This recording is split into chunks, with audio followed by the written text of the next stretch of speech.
the trials and tribulations of the global coronavirus pandemic, the lives of students and teachers are among those greatly impacted by the virus and social distancing orders.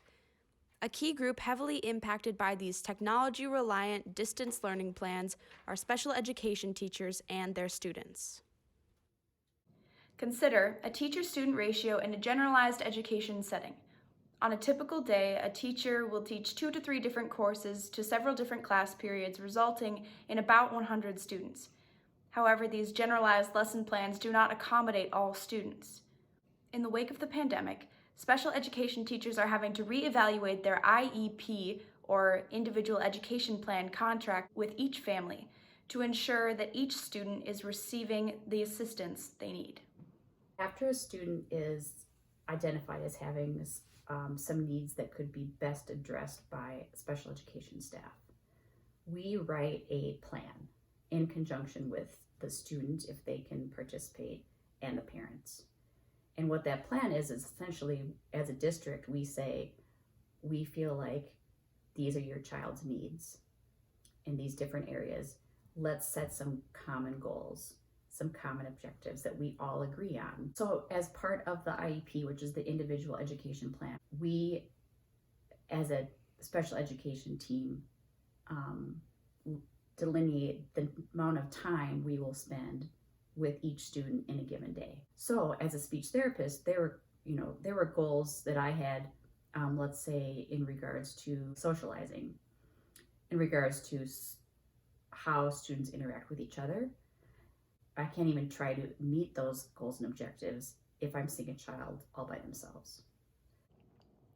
It's hard to imagine how a legal contract which relied so heavily on face-to-face time between students and teachers could still be upheld when in-person contact was no longer permitted. However, some states had a solution in mind. We had to look at the child's individual education plan, and at the start of this pandemic, we had to write an IDLP, which is an individual distance learning plan. And in that plan, we talk about what we can do as written in the IEP, and then what changes need to be made during distance learning. That document had to be signed by parents. Oh, how are you today?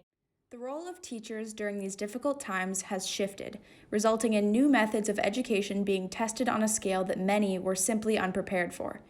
Many teachers are having to find creative ways to get information to their students through their lesson plans, while special education teachers have almost completely lost their ability to collaborate or teach in groups. This requires these teachers to create several lesson plans, making sure that each student is getting the support that they need. So, in terms of numbers of students, they should have less work. But because of the individualistic nature of each student's individual education plan, they're having to do more work than anticipated. I feel like this time of distance learning, I've put in many more hours in a given week to try to get to the same outcome that I would if I was in my classroom. I feel like it feels like it's almost doubled. And part of that's just the requirement of the situation. And part of it is that we're just trying to figure out how to do this. If typically I see, 6 students in 3 sessions, but now I'm seeing 3 students in 3 sessions, it's really doubled the amount of time that I have been spending with students because I can no longer, or have not been able to successfully see them in groups and abide by privacy standards. Among the many things this pandemic has brought are new perspectives.